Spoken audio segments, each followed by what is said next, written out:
My people, now they hear me. Now your own Aunty Gistina, the hottest gist giving auntie in town, don land o. Abeg, make I tell you this one story wey go make you think well well. No forget to grab your chair well, because the matter wey I wan drop today go shock you. The story is about Maya. Hmm, you go see am for the next few minutes. Stay tuned, my people.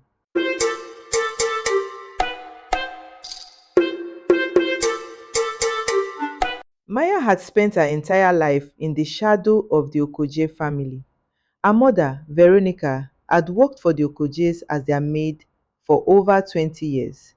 Veronica cleaned, cooked, and took care of the family's children, while Maya, though intelligent and ambitious, was constantly reminded of her status as the maid's daughter.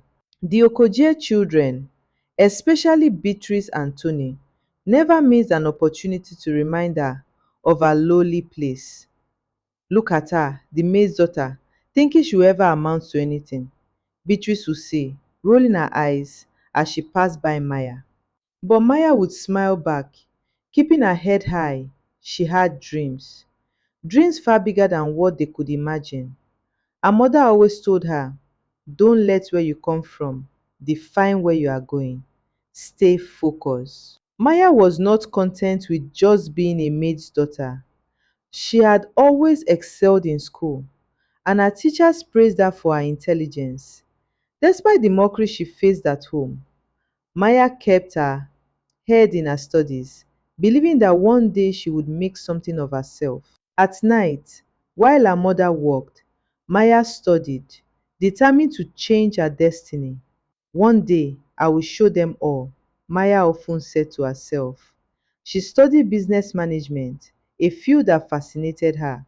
She wanted to be in charge one day, not just cleaning up after others. Her mother, though tired from the day's work, would always remind her, you are destined for greater things, Maya.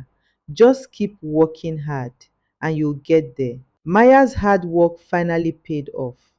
She earned a scholarship to a prestigious university, a life-changing opportunity that many in her community could only dream of.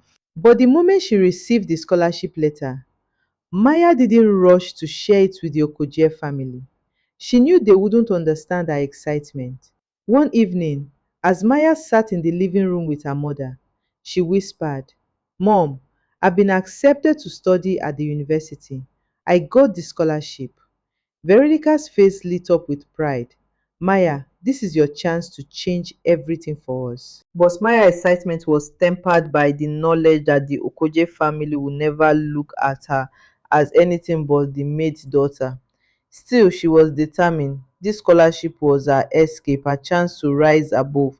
When Maya returned home for the holidays, Beatrice made sure to make her feel small. So you are going off to school now, huh? The maid's daughter is studying to become what? Beatrice scoffed. I'm studying business management, Maya replied coolly. Business management, Tony added, laughing. Look at you, dreaming big. What makes you think someone like you could ever be successful? Maya didn't let their words hurt her. Instead, she focused on her studies. Her mother's sacrifices were not in vain. She was going to prove them wrong. Months passed, and Maya excelled in her studies. She applied for an internship at the Okoje family's business, despite knowing how awkward it might be. To her surprise, Mr. Okoje himself called her one afternoon.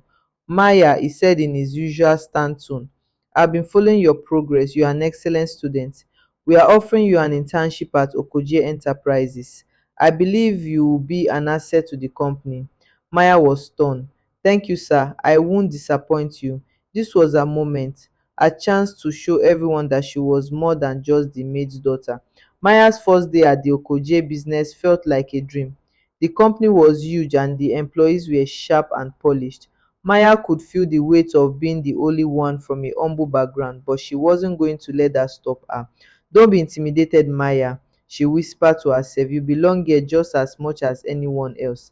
Beatrice was quick to mock her though. So the maid's daughter is here now. Let's see how long she lasts, she said, smirking. But Maya didn't react. She dove into her work, learning as much as she could. It wasn't long before her intelligence, work ethic, and unique perspective started to stand out. She wasn't just a maid's daughter anymore, she was a valuable asset to the company. Maya worked tirelessly, often staying late into the night to finish projects. Slowly but surely, her colleagues began to respect her.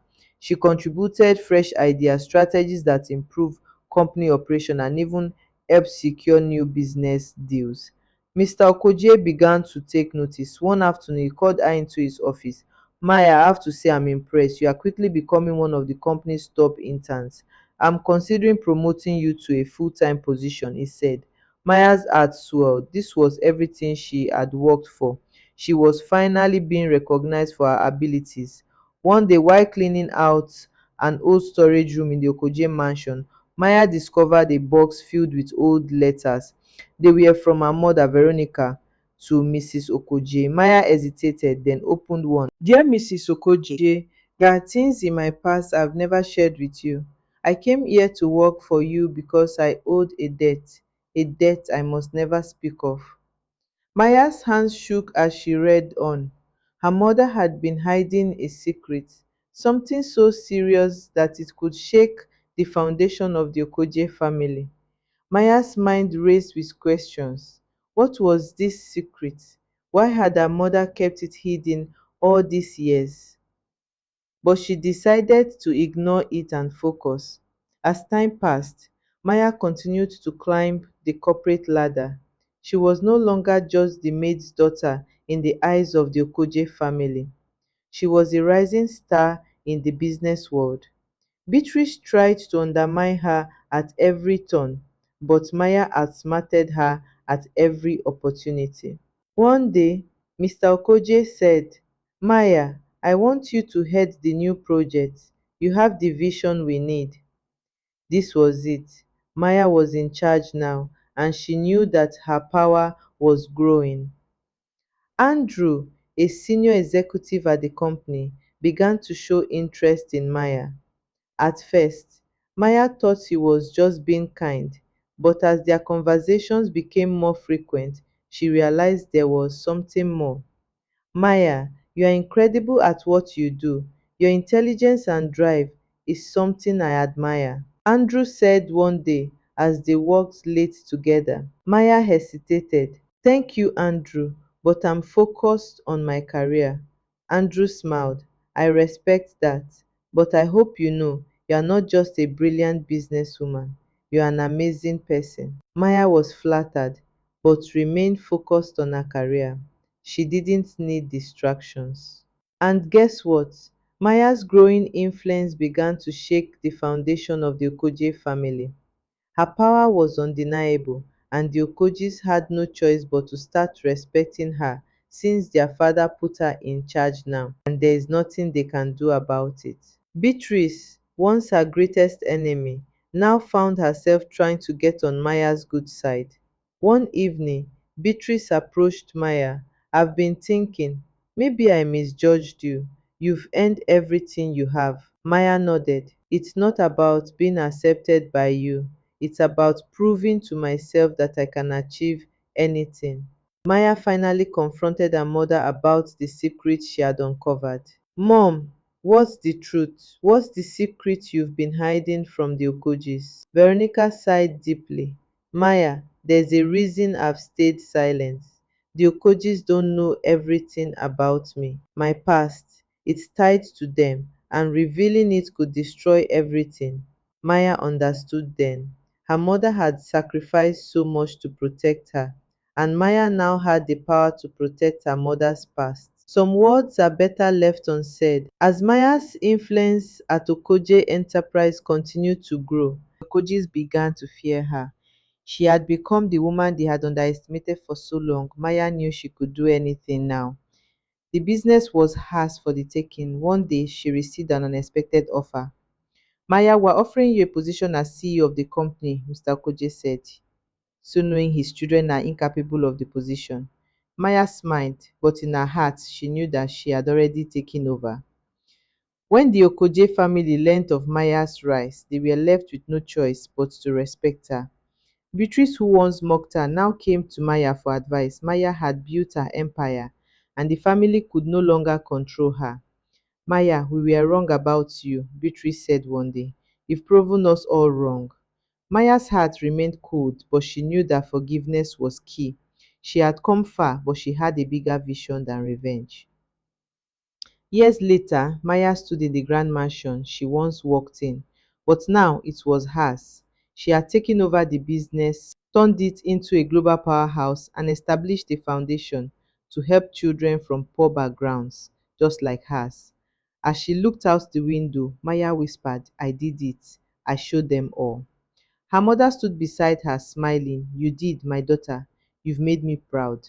Maya had not only risen above the mockery and prejudice, but she had proven that nothing could hold her back. The maid's daughter had become the queen of the house. See, na the same house wey dem use mock Maya, now na she dey control am. My people, no matter where you start, you fit rise above anything. Maya show dem say na determination and hard work dey carry person. No matter your past, you fit change your future.